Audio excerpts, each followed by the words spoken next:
मौत के सामने खड़ा हुआ एक राजा और उसके सामने आई हुई एक जादुई शक्ति।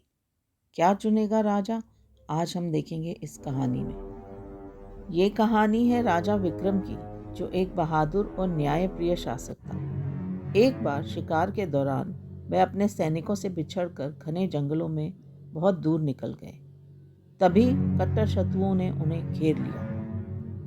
भारी संघर्ष के बाद राजा को बंदी बना लिया गया और एक अंधेरी सीलन भरी कोठरी में डाल दिया गया। उस जेल में राजा के साथ 2 खूंखार बाघ भी थे, जो उसकी मौत का इंतजार कर रहे थे। राजा ने अपनी हार स्वीकार कर ही ली थी, तभी अचानक पूरी काल कोठरी में एक नीली रोशनी भर गई। धुएं और रोशनी के बीच में एक रहस्यमयी आकृति उभरी। एक जादुई स्त्री, उसके पैर जमीन को नहीं छू रहे थे। उसने राजा के सामने एक प्रस्ताव रखा।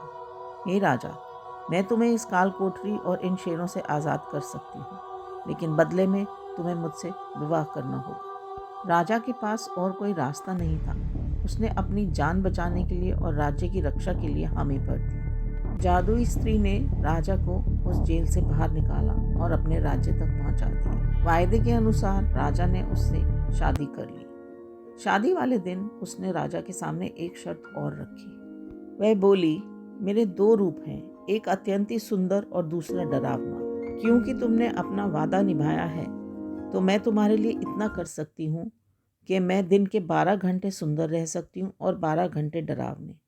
अब ये तुम चुन लो कि तुम्हें दिन में मैं सुंदर चाहिए हूँ या रात में। राजा विक्रम सोचने लग गया, दिन में अगर ये भयानक बन के रही तो सारी प्रजा को पता चल जाएगा, और रात में वह खुद बर्दाश्त नहीं कर पाएगा। बहुत देर सोचने के बाद उसने कहा, देवी, ये निर्णय मैं तुम पर ही छोड़ता हूँ। तुम जिस रूप में खुश हो वही रूप चुनो। तुम्हारी खुशी ही मेरी खुशी है। जैसे ही राजा विक्रम ने निस्वार्थ शब्द बोले, वह स्त्री बहुत सुंदर स्त्री में बदल गई और मुस्कुरा के बोली, तुमने अपनी पसंद थोपने की बजाय मुझे मेरी पसंद करने दी, इसीलिए अब मैं जीवन भर सुंदर स्त्री बनकर ही रहूंगी। स्वतंत्रता सबका अधिकार है, जैसे राजा ने अपनी रानी को दिया।